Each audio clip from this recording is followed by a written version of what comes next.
Welcome back to Another World Audiobooks. So excited to have you here and listening to the podcast. I hope you're enjoying this book so far. I am enjoying it more than I thought I would. Like I mentioned, Jane Austen isn't necessarily my go-to author, but I've heard from some listeners that this is definitely was on their list of ones they wanted to hear. So I'm happy to be able to be bringing it to you. And speaking of listener feedback, gotta give a huge shout out to Sky Amina, who said, I had a hard time listening to the rottenness of Fanny with this one. Oh, what a nasty lady. Excited to hear the rest of the book. Big Austen fan here.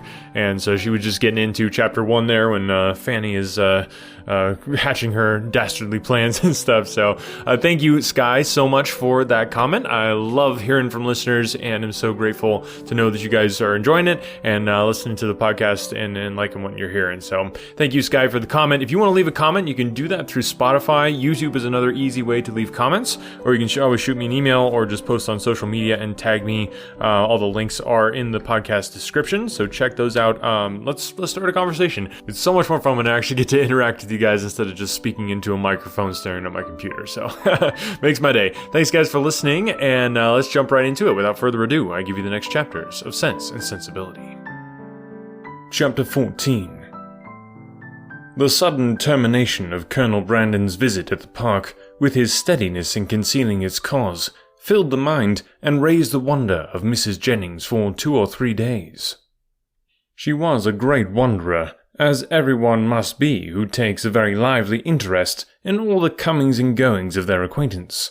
She wondered, with little intermission, what could be the reason of it. Was sure there must be some bad news.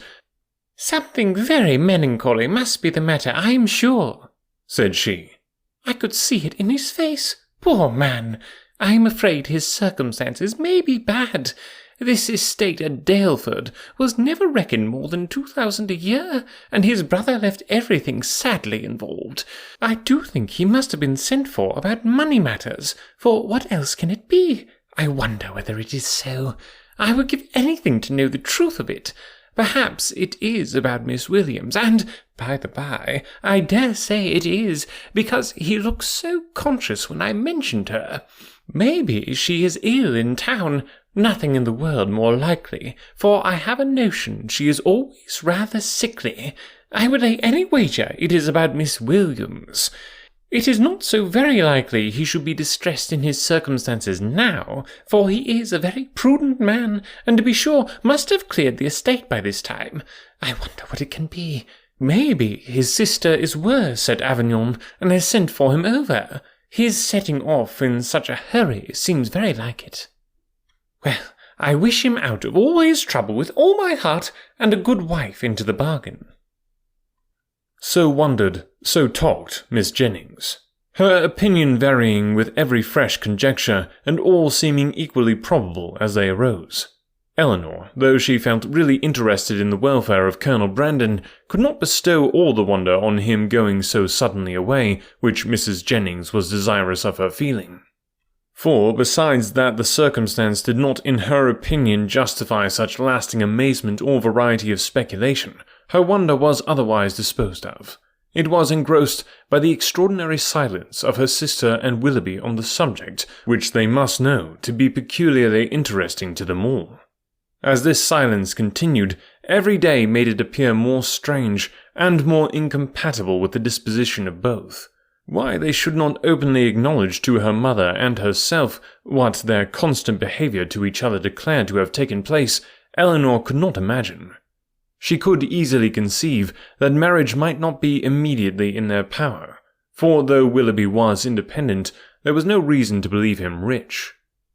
His estate had been rated by Sir John at about 600 or 700 a year, but he lived at an expense to which that income could hardly be equal, and he had himself often complained of his poverty.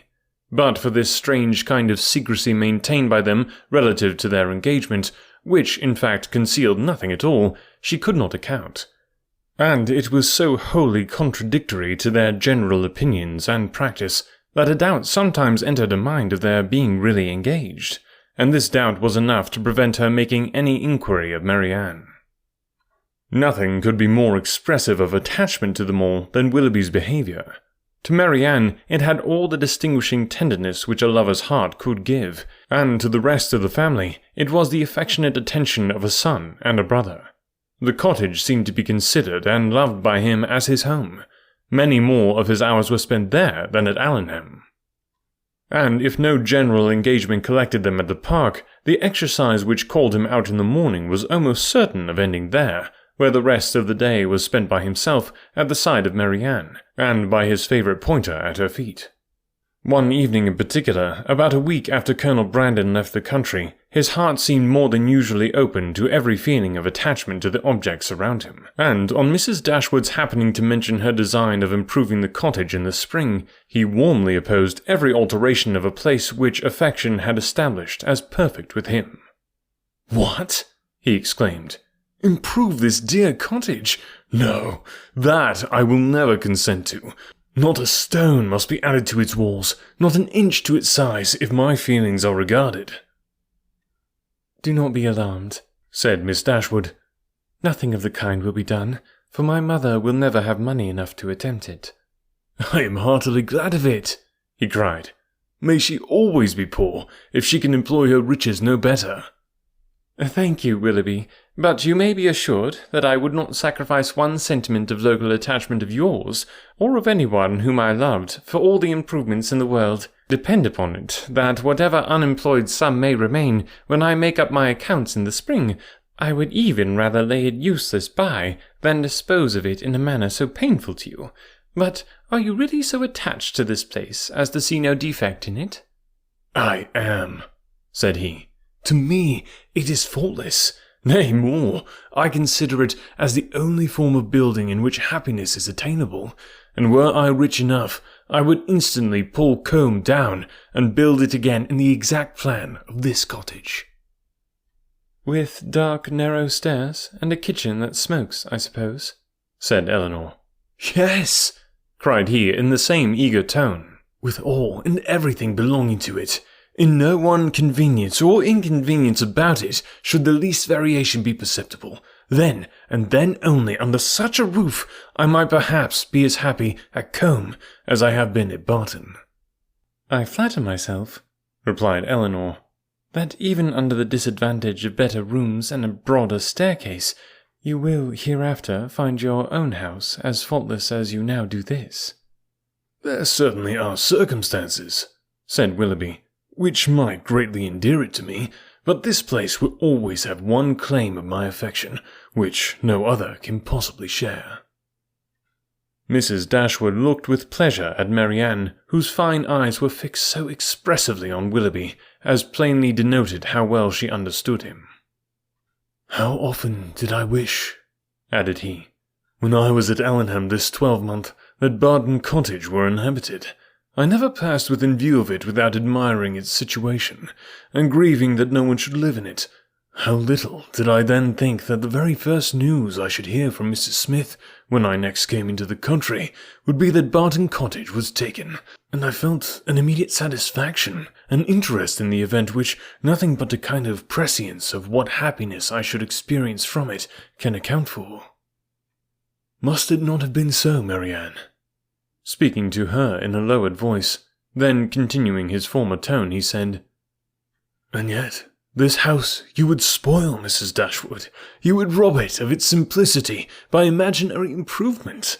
And this dear parlour in which our acquaintance first began, and in which so many happy hours have been since spent by us together, you would degrade to the condition of a common entrance, and everybody would be eager to pass through the room which has hitherto contained within itself more real accommodation and comfort than any other apartment of the handsomest dimensions in the world could possibly afford." Mrs. Dashwood again assured him that no alteration of the kind should be attempted. "You are a good woman," he warmly replied. "Your promise makes me easy. Extend it a little farther, and it will make me happy. Tell me that not only your house will remain the same, but that I shall ever find you and yours as unchanged as your dwelling, and that you will always consider me with the kindness which has made everything belonging to you so dear to me." The promise was readily given, and Willoughby's behaviour during the whole of the evening declared at once his affection and happiness. "Shall we see you tomorrow to dinner?" said Mrs. Dashwood when he was leaving them. "I do not ask you to come in the morning, for we must walk to the park to call on Lady Middleton." He engaged to be with them by 4 o'clock. Chapter 15. Mrs. Dashwood's visit to Lady Middleton took place the next day, and 2 of her daughters went with her, but Marianne excused herself from being of the party under some trifling pretext of employment, and her mother, who concluded that a promise had been made by Willoughby the night before of calling on her while they were absent, was perfectly satisfied with her remaining at home. On their return from the park, they found Willoughby's curricle and servant in waiting at the cottage, and Mrs. Dashwood was convinced that her conjecture had been just.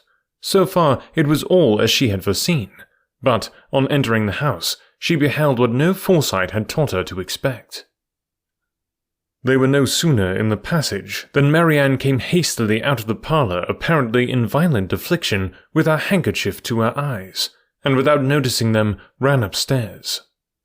Surprised and alarmed, they proceeded directly into the room she had just quitted, where they found only Willoughby, who was leaning against the mantelpiece with his back towards them. He turned round on their coming in, and his countenance showed that he strongly partook of the emotion which overpowered Marianne. "Is there anything the matter with her?" cried Mrs. Dashwood as she entered. "Is she ill?" "I hope not," he replied, trying to look cheerful, and with a forced smile presently added, "It is I who may rather expect to be ill, for I am now suffering under a very heavy disappointment." "Disappointment?" "Yes, for I am unable to keep my engagement with you.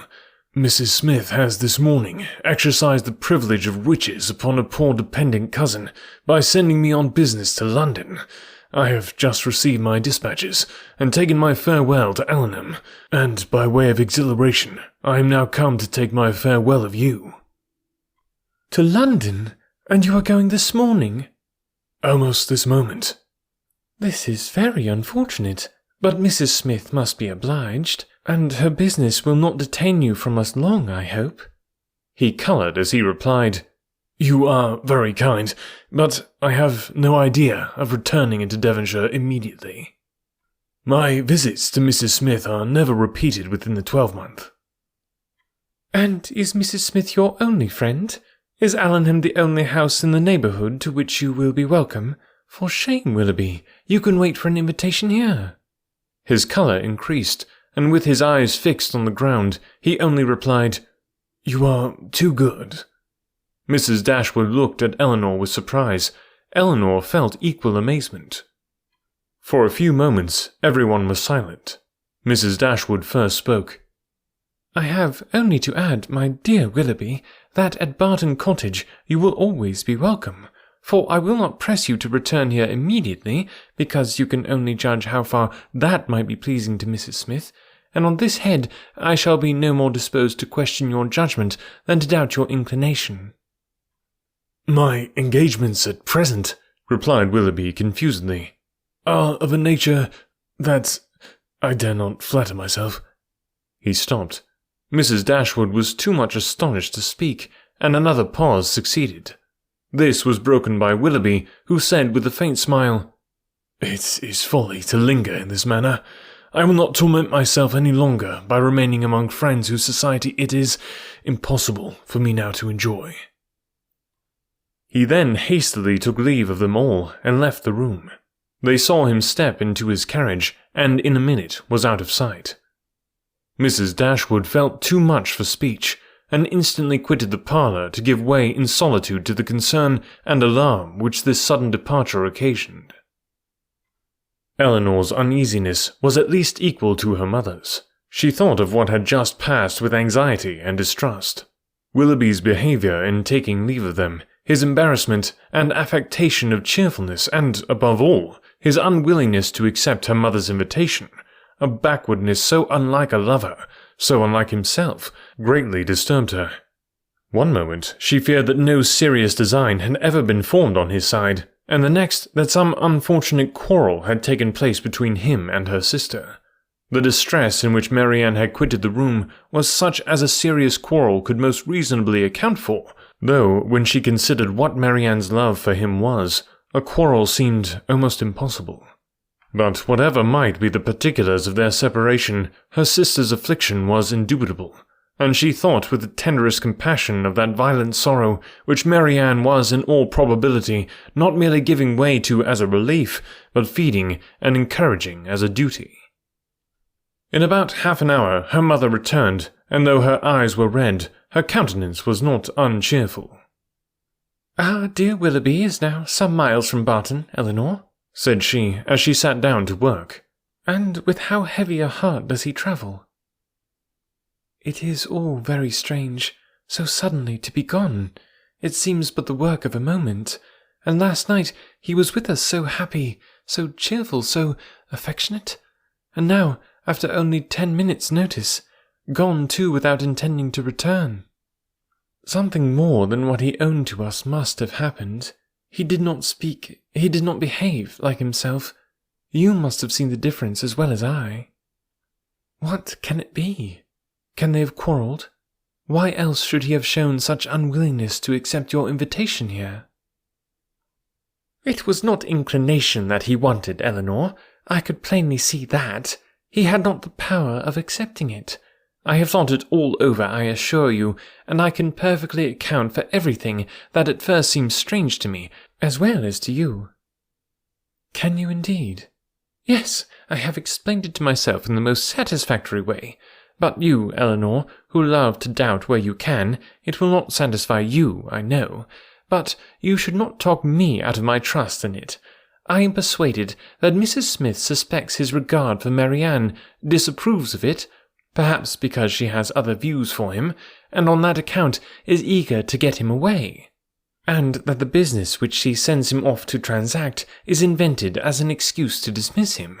This is what I believe to have happened. He is, moreover, aware that she does disapprove the connection. He dares not therefore at present confess to her his engagement with Marianne, and he feels himself obliged from his dependent situation to give in to her schemes, and absent himself from Devonshire for a while. You will tell me, I know, that this may or may not have happened, but I will listen to no cavil unless you can point out any other method of understanding the affair as satisfactory as this. And now, Eleanor, what have you to say?" "Nothing, for you have anticipated my answer." "Then you would have told me that it might or might not have happened.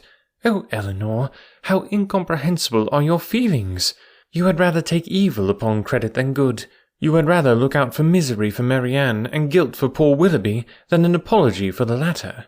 You are resolved to think him blamable, because he took leave of us with less affection than his usual behaviour has shown. And is no allowance to be made for inadvertence, or for spirits depressed by recent disappointment? Are no probabilities to be accepted merely because they are not certainties? Is nothing due to the man whom we have all such reason to love, and no reason in the world to think ill of? To the possibility of motives unanswerable in themselves, though unavoidably secret for a while? And after all, what is it you suspect him of?" "I can hardly tell myself. But suspicion of something unpleasant is the inevitable consequence of such an alteration as we just witnessed in him. There is great truth, however, in what you have now urged of the allowances which ought to be made for him, and it is my wish to be candid in my judgment of everybody. Willoughby may undoubtedly have very sufficient reasons for his conduct, and I will hope that he has, but it would have been more like Willoughby to acknowledge them at once. Secrecy may be advisable, but still, I cannot help wondering at its being practised by him." "Do not blame him, however, for departing from his character where the deviation is necessary, but you really do admit the justice of what I have said in his defence? I am happy, and he is acquitted." "Not entirely. It may be proper to conceal their engagement, if they are engaged, from Mrs. Smith, and if that is the case, it must be highly expedient for Willoughby to be but little in Devonshire at present, but this is no excuse for their concealing it from us." "Concealing it from us? My dear child, do you accuse Willoughby and Marianne of concealment? This is strange indeed, when your eyes have been reproaching them every day for incautiousness." "I want no proof of their affection," said Eleanor, "but of their engagement I do." "I am perfectly satisfied of both." "Yet not a syllable has been said to you on the subject by either of them." "I have not wanted syllables where actions have spoken so plainly. Has not his behaviour to Marianne, and to all of us, for at least the last fortnight, declared that he loved and considered her as his future wife, and that he felt for us the attachment of the nearest relation? Have we not perfectly understood each other? Has not my consent been daily asked by his looks, his manner, his attentive and affectionate respect? My Eleanor, is it possible to doubt their engagement? How could such a thought occur to you? How is it to be supposed that Willoughby, persuaded as he must be of your sister's love, should leave her, and leave her perhaps for months, without telling her of his affection? That they should part without a mutual exchange of confidence?" "I confess," replied Eleanor, "that every circumstance except one is in favour of their engagement, but that one is the total silence of both on the subject, and with me it almost outweighs every other." "How strange this is! You must think wretchedly indeed of Willoughby, if, after all that has openly passed between them, you can doubt the nature of the terms on which they are together. Has he been acting a part in his behaviour to your sister all this time? Do you suppose him really indifferent to her?" "No, I cannot think that. He must and does love her, I am sure." "But with a strange kind of tenderness, if he can leave her with such indifference, such carelessness of the future, as you attribute to him." "You must remember, my dear mother, that I have never considered this matter as certain. I have had my doubts, I confess, but they are fainter than they were, and they may soon be entirely done away. If we find they correspond, every fear of mine will be removed." "A mighty concession indeed. If you were to see them at the altar, you would suppose they were going to be married. Ungracious girl! But I require no such proof. Nothing in my opinion has ever passed to justify doubt. No secrecy has been attempted. All has been uniformly open and unreserved. You cannot doubt your sister's wishes. It must be Willoughby, therefore, whom you suspect. But why? Is he not a man of honour and feeling? Has there been any inconsistency on his side to create alarm? Can he be deceitful?" "I hope not. I believe not," cried Eleanor. "I love Willoughby, sincerely love him, and suspicion of his integrity cannot be more painful to yourself than to me. It has been involuntary, and I will not encourage it. I was startled, I confess, by the alteration in his manners this morning. He did not speak like himself, and did not return your kindness with any cordiality. But all this may be explained by such a situation of his affairs as you have supposed. He had just parted from my sister, had seen her leave him in the greatest affliction, and if he felt obliged, from a fear of offending Mrs. Smith, to resist the temptation of returning here soon, and yet aware that by declining your invitation, by saying that he was going away for some time, he should seem to act an ungenerous, a suspicious part by our family, he might well be embarrassed and disturbed. In such a case, a plain and open avowal of his difficulties would have been more to his honour, I think, as well as more consistent with his general character. But I will not raise objections against anyone's conduct on so illiberal a foundation as a difference in judgment from myself, or a deviation from what I may think right and consistent." "You speak very properly. Willoughby certainly does not deserve to be suspected. Though we have not known him long, he is no stranger in this part of the world, and who has ever spoken to his disadvantage? Had he been in a situation to act independently and marry immediately, it might have been odd that he should leave us without acknowledging everything to me at once. But this is not the case.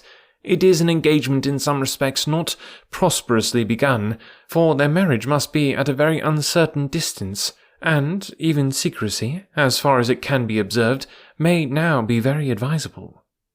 They were interrupted by the entrance of Margaret, and Eleanor was then at liberty to think over the representations of her mother, to acknowledge the probability of many, and hope for the justice of all. They saw nothing of Marianne till dinner time, when she entered the room and took her place at the table without saying a word. Her eyes were red and swollen, and it seemed as if her tears were even then restrained with difficulty. She avoided the looks of them all, could neither eat nor speak, and after some time, on her mother silently pressing her hand with tender compassion, her small degree of fortitude was quite overcome. She burst into tears and left the room. This violent oppression of spirits continued the whole evening. She was without any power, because she was without any desire of command over herself. The slightest mention of anything relative to Willoughby overpowered her in an instant, and though her family were most anxiously attentive to her comfort, it was impossible for them, if they spoke at all, to keep clear of every subject which her feelings connected with him. Poor Marianne. A bit of a longer episode, though, here. Marianne's pain has brought you a bit of a longer episode, so thank Marianne for enduring that for your benefit. And if you want to hear longer episodes, that is my goal. I would love to get us to where we can be sending out long episodes every single week, but in order to do that, I need your help. So go to anotherworldaudiobooks.com. You can sign up to be a patron, and that would just be incredible. I love getting support from podcast listeners and being able to continue to bring you free awesome audiobooks. However, if you can't become a patron, which you should, because there are some awesome perks in there included with being a patron, so go check that out. But if you can't, no worries, I will continue to bring you free audiobooks. All that I ask is that you just share the podcast. I feel like that is a pretty low bar for listening to free audiobooks every single week. So if you can just help me out sharing the podcast, tell other people about it, get other people listening, that is just so awesome, and I would really, really appreciate it. Thanks so much, and I hope you have a wonderful week. We'll talk to you next time.